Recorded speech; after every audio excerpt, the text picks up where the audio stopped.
अवधूत चिंतन श्री गुरुदेव दत्त. श्री स्वामी समर्थ. जय जय स्वामी समर्थ. नमस्कार प्रेमळ स्वामी भक्त हो. तुमचा आपल्या महाराजांच्या भक्तिमार्ग एक मार्ग स्वामी सेवेचा ह्या यूट्यूब चॅनलवर मनापासून स्वागत. भक्त हो, आपण स्वामींची सेवा करत असताना आपल्याला बरेच अनुभव येतात, परंतु काही अनुभव असे असतात की जे अगदी काळजाचं पाणी पाणी करतात. तर असाच या ताईंना आलेला एक अनुभव आहे. भक्तांनो, कधीकधी परिस्थिती इतका घात करते की त्यावेळेला काय करावं हे सुचत नाही. अक्षरशः मृत्यूपेक्षा कठोर सत्य कोणतंच नाही, आणि ते जो जवळून पाहतो त्याच्यामध्ये फार हिंमत असते, किंवा तो एक स्वामी भक्तच असतो. कारण ह्या अशा परिस्थितीमध्ये त्या संकटाला कसं सामोरं जायचं हे बळ फक्त स्वामी महाराजच देऊ शकतात. असाच ह्या ताईंना आलेला अनुभव आहे. त्यांच्या डोळ्यासमोर अगदी मृत्यू उभा होता, परंतु ह्या वेळेला कसं करायचं आणि काय करायचं हे अक्षरशः स्वामींनीच त्यांना त्यासाठी बळ दिलेलं असावं. अशा हा अगदी काळजाचं पाणी करणारा हा त्यांचा अनुभव आहे. हा अनुभव ऐकताना तुमच्या डोळ्यात देखील नक्कीच पाणी येणार, म्हणून आजचा हा अनुभव अगदी शेवटपर्यंत ऐका. श्री स्वामी समर्थ. आणि तुम्ही पण कमेंटमध्ये श्री स्वामी समर्थ जरूर टाईप करा. चला तर मग ताईंच्या अनुभवाला सुरुवात करूयात. तत्पूर्वी तुम्ही जर आपल्या भक्तिमार्ग एक मार्ग स्वामी सेवेचा ह्या यूट्यूब चॅनलवर नवीन असाल तर आत्ताच सबस्क्राईब करून स्वामी भक्तांना जॉईन व्हा. स्वामी भक्तांना स्वामी भक्त जोडूया आणि प्रत्येक कुटुंब स्वामींना करूया. श्री स्वामी समर्थ. जय जय स्वामी समर्थ. तर ह्या ताई ह्या मान तालुक्यातील आहेत. ह्या ताई आपल्याला म्हणतात की सर्वप्रथम सर्व भक्तांना श्री स्वामी समर्थ. संपूर्ण ब्रह्मांडाचे चालक मालक असलेले श्री स्वामी समर्थ महाराज यांच्या चरणी माझा कोटी कोटी प्रणाम. माझे नाव हे वंदना आहे. मी मान तालुक्यातील आहे. मान तालुक्यामध्ये एक छोटंसं गाव आहे. त्या गावी मी राहते. माझे मिस्टर हे अगदी खूप वर्षांपूर्वीच एक्सपायर झालेले आहेत. मला एक मुलगा आणि एक मुलगी असे 2 अपत्य आहेत. आणि माझी मुलगी ही मोठी आहे आणि मुलगा हा छोटा आहे. माझा छोटा मुलगा हा अगदी 3-4 वर्षाचा असतानाच माझे मिस्टर एक्सपायर झाले. त्यांचा एक ॲक्सिडेंट झाला आणि ॲक्सिडेंटमध्ये ते गेले. मी, माझे मुलगा आणि मुलगी आम्ही तिघंच राहतो. माझे जेव्हा मिस्टर होते तेव्हा माझे मिस्टर मुंबईला जॉबला होते, आणि मी, माझा मुलगा आणि मुलगी आम्ही तिघं गावीच असायचो. माझे मिस्टर एकटेच मुंबईला होते आणि तेथेच त्यांचा ॲक्सिडेंट झाला आणि ते तेथेच ऑन द स्पॉट गेले. मी कधीच स्वामींची सेवा करत नव्हते. मग आम्हाला शेती आहे आणि माझं सर्व काही शेतीवरच चालत होतं. मला 2 दीर आहेत आणि त्यांच्या 2 बायका आणि त्यांचं कुटुंब, सर्व काही व्यवस्थित होतं. आम्ही सगळे सेपरेट होतो. परंतु कशाची कमतरता भासली की माझे दीर, माझ्या जावा मला संकटाच्या वेळी अगदी उभ्या राहायच्या. प्रत्येक घडीला त्या मला मदत करायच्या. त्यांनी कधीच आम्हाला अंतर दिले नाही. अशीच माझी मुलं मोठी होत गेली. जास्त पैशाची अडचण असल्यामुळे मी मुलांना फारसं काही शिकवू शकले नाही. मुलीला जिल्हा परिषद शाळेमध्ये शिक्षण दिलं आणि मुलगाही तेथेच होता. मुलीची 12वी झाली की मुलीचं लग्न करून देण्यात आलं. मुलगी घराजवळच दिली होती, म्हणजे गावाशेजारीच होती. ती दुसऱ्या गावी होती, पण 2-3 किलोमीटरचं फक्त अंतर होतं. मुलगी जवळ असल्यामुळे काही अडचण नव्हती आणि मुलालाही मी फारसं काही शिकवू शकले नाही. त्यामुळे आता पैशाची गरज जास्त भासत होती. मग मुलाने ट्रक चालवण्याचा निर्णय घेतला. त्याने ट्रक चालवायला शिकवला. हळूहळू तो कंटेनर देखील चालवू लागला. तो ड्रायव्हर म्हणून नेहमी कामाला जात असते, परंतु ड्रायव्हर म्हणून थोडीशी मनामध्ये भीती असायची की तो नेहमीच बाहेर जात असायचा, आणि यामुळेच मला फारशी भीती लागायची की हा नेहमीच गाडी चालवतो, मोठे वाहन चालवतो. त्यामुळे मला नेहमीच भीती वाटत असायची. आणि तो लांब दूर ट्रक घेऊन जायचा. एकदा असाच तो कंटेनर घेऊन गेला होता आणि काय झालं की तो एका मोठ्या शहरामध्ये जाणार होता. मला फारच भीती वाटत होती, कारण हा प्रवास रात्रीचाच होता. मी मुलाला जाऊ नको असं सांगितलं, परंतु मुलगा म्हणाला की अगं, असल्या मोठ्या गाड्यांचे प्रवास हे रात्रीचेच करायचे असतात, ते दिवसा होत नाहीत. रात्रीचा रस्ता हा मोकळा असतो आणि ह्या वेळेसच ह्या गाड्या चालवायच्या असतात. मालक म्हणले आहेत की आज जर ही खेप तू पोहोचवलीस तर तुला जास्त पैसे देईल. आजचं अडलेलं काम होतं, त्यामुळे माझा मुलगा हा ऐकणार नव्हता आणि तो 4 पैसे जास्त मिळतील ह्या आशेने जाणारच होता. तो अगदी सगळं घरून आवरून निघाला. मग तो 2 व्हीलरवर मालकाच्या घरी गेला आणि तिथे गेल्यानंतर त्याने गाडीमध्ये तो जाणार होता. माल योग्य वेळी योग्य ठिकाणी पोहोचवायचा होता. माझा मुलगा गाडी व्यवस्थित चालवत होता, परंतु मला वाटायचं की पुढून जर एखादं वाहन आडवं आलं तर काय करणार.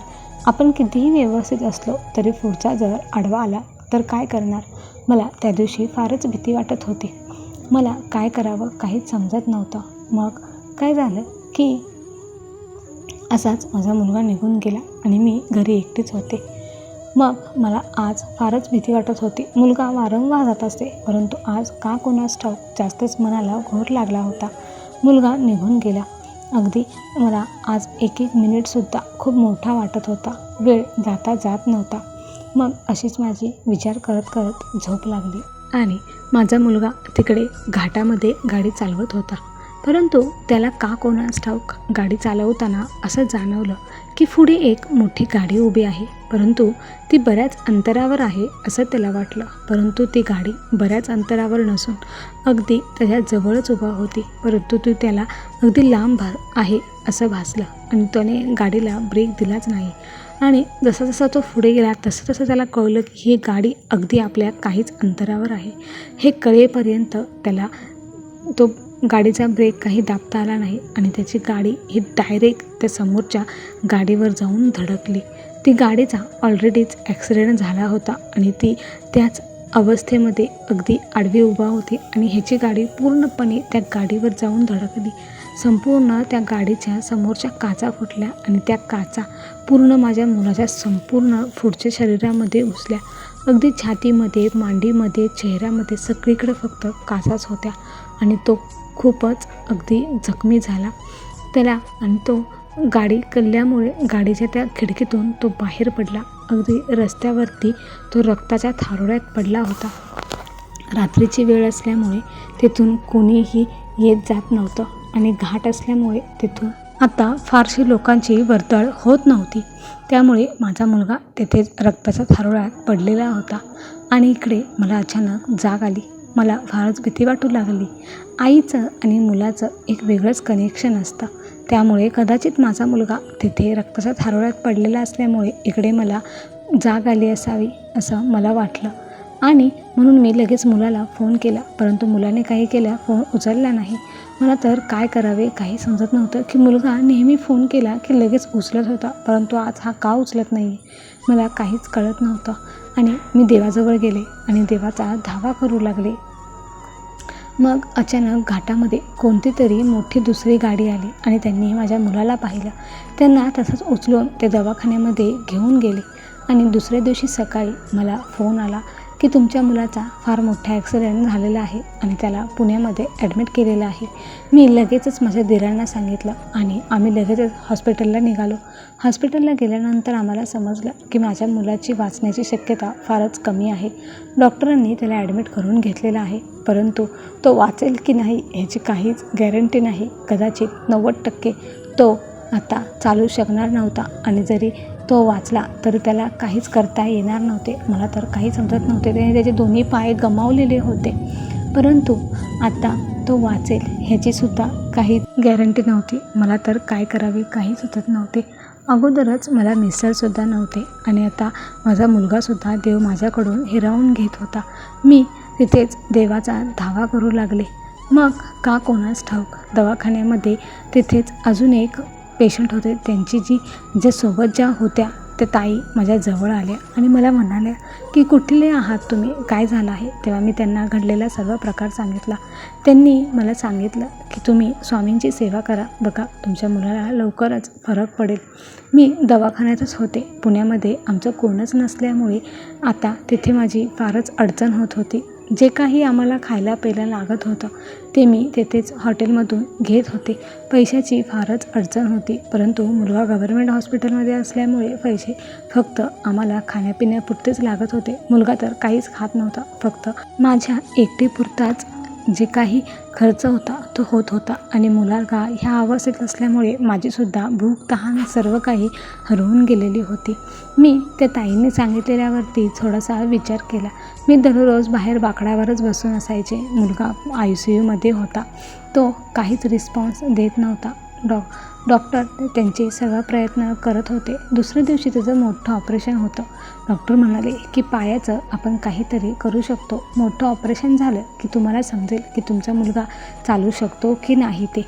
मग मला त्या ताईंनी सांगितलं की तुम्ही स्वामींची फक्त सेवा करा. आता तुम्ही स्वामींची सेवा करू शकत नाही, परंतु तुम्ही स्वामींचं अखंड नामस्मरण करा. फक्त स्वामींचा जप करा. बघा तुमच्या मुलाला नक्की फरक पडेल. मी दवाखान्यात त्या बाकडावर बसून स्वामींचा जप करू लागले. श्री स्वामी समर्थ, श्री स्वामी समर्थ असा अखंड नामस्मरण सुरू ठेवलं. मी अगदी मला तर झोप लागतच नव्हती. झोप माझी पळूनच गेलेली होती. रात्रीचे कुठे 1-1.5 तासच माझा डुलका होत असे, नाहीतर दिवसभर मी फक्त माझ्या मुलाला त्या आरशातून बघत होते. मला काहीच सुचत नव्हतं. मुलाला ह्या अवस्थेमध्ये पाहणं हे माझ्यासाठी खूपच वेदनादायी होतं, परंतु मी स्वामी समर्थ महाराजांवरती विश्वास ठेवून हे सर्व काही करत होते. आता मी महाराजांचा अखंड नामस्मरण करत होते. पण त्या हॉस्पिटलमध्ये एका ठिकाणी श्री स्वामी समर्थ महाराजांचा खूप मोठा फोटो होता.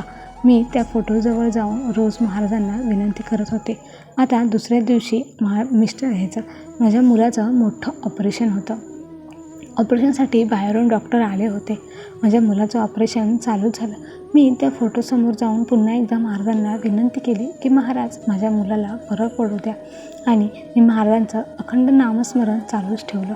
दररोज मी महाराजांचं खूप नामस्मरण केलं होतं आणि आता माझ्या मुलाचं ऑपरेशनच्या दिवशी देखील माझं नामस्मरण चालूच होतं. अगदी संध्याकाळी 5-6 वाजता माझ्या मुलाचं ऑपरेशन झालं.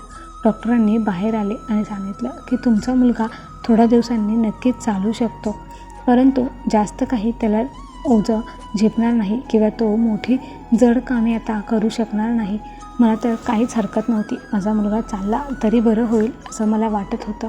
आणि मग असेच पुन्हा 15 दिवस गेले. अजूनही माझा मुलगा उठू शकत नव्हता किंवा त्याला काहीच हालचाल करता येत नव्हती. डॉक्टर म्हणाले की तुमच्या मुलाला कमीत कमी 1.5 ते 2 महिने हॉस्पिटलमध्येच राहावं लागेल, त्याशिवाय आम्ही त्याला डिस्चार्ज देऊ शकणार नाही. तो पूर्ण बरा झाल्याशिवाय आम्ही काहीच सांगू शकणार नाही की त्याला कधी सोडायचं ते. ह्यासाठी कमीत कमी 2 ते 1.5 महिना नक्कीच लागेल. मग मी दररोज दवाखान्यामध्ये स्वामींचा जप करत होते की महाराज माझ्या मुलाला लवकर बरे करा, महाराज माझ्या मुलाला लवकर बरे करा. आता डॉक्टरांनी 2 महिन्याचा वेळ दिला होता, परंतु 1 महिन्यामध्येच माझा मुलगा पूर्ण रिकवर झाला आणि तो व्यवस्थित चालू देखील शकला. त्याला पायावरती जास्त ओझं घेता येत नव्हतं, परंतु तो हळूहळू का होईना पण चालू शकत होता. सुरुवातीला वॉकरच्या सहाय्याने त्याला डॉक्टरांनी चालायला सांगितले आणि तो आता देखील वॉकरनेच चालतो. मी फक्त महाराजांचं नामस्मरण केलं. या व्यतिरिक्त मी महाराजांची दुसरी कोणतीच सेवा केली नाही. परंतु माझा मुलगा हा ज्याची 90% गॅरंटी ही तो वाचू शकणार नाही असं होती आणि 10%च गॅरंटी फक्त तो वाचेल असं डॉक्टरांनी सांगितलं होतं. तर अशा ह्या भयान परिस्थितीमध्ये तो पूर्ण अगदी रिकवर झाला आणि व्यवस्थित आता तो चालत आहे. हे सर्व काही फक्त महाराजांच्या एकाच सेवेमुळे. आणि त्या दिवशी दवाखान्यामध्ये त्या हॉस्पिटलमध्ये मला ज्या ताई भेटल्या, त्या ताई मला परत कधीच तेथे दिसल्या पण नाहीत आणि भेटल्या पण नाहीत. मी आता महाराजांची सर्व सेवा करते. श्री स्वामी चरित्र सारामृत हा ग्रंथ देखील मी घरी आणलेला आहे. तो ग्रंथ मला वाचता येत नाही, परंतु माझा मुलगा तो ग्रंथ वाचतो आणि तो देखील आता शेती करतो. शेतीमध्ये जे काही जड पोती उचलायची असतात ती त्याला उचलता येत नाहीत. आमच्याकडे आम्ही जे काही कामगार आहेत त्यांच्याकडून ती सर्व जड कामे करून घेतो, परंतु मुलगा पोटापुरती शेती पिकवतो आणि त्यातूनच आमचं सर्व काही चालतं. आता मुलाचं माझ्या लग्न ठरलेलं आहे आणि आता 2 महिन्यांनंतर माझ्या मुलाचं लग्न देखील आहे. हे सर्व काही श्री स्वामी समर्थ महाराजांच्या कृपेनेच झालेलं आहे. अगदी त्या परिस्थितीमध्ये काय करावे असं काय करावे हे देखील सुचत नव्हते आणि सोबत कुणीच नव्हते. मग अशा वेळेला ते स्वामी समर्थ महाराज ते ताईंच्या स्वरूपात आले आणि त्यांनी मला योग्य तो मार्ग दाखवला. स्वामी समर्थ महाराज हे खूपच दयाळू आहेत. माझी त्यांच्यावरती पूर्ण विश्वास आहे. त्यांनी माझ्यासाठी जे काही केलं आहे ते मी कधीच आयुष्यात विसरू शकणार नाही. हा अनुभव इतकाच हृदयस्पर्शी आहे की भक्तांनो, ते ऐकताना तुमच्या देखील डोळ्यात नक्कीच पाणी आलेले असणार आहे. तर हा अनुभव तुम्हाला कसा वाटला हे कमेंट करून नक्की सांगा आणि व्हिडिओ आवडला असेल तर लाईक करा, शेअर करा आणि असेच स्वामींचे अनुभव ऐकण्यासाठी आत्ताच आपल्या भक्तिमार्ग एक मार्ग स्वामी सेवेचा ह्या यूट्यूब चॅनलला सबस्क्राईब करून स्वामी भक्तांना जॉईन व्हा. स्वामी भक्तांना स्वामी भक्त जोडूया आणि प्रत्येक कुटुंब स्वामीमय करूया. श्री स्वामी समर्थ. जय जय स्वामी समर्थ. धन्यवाद.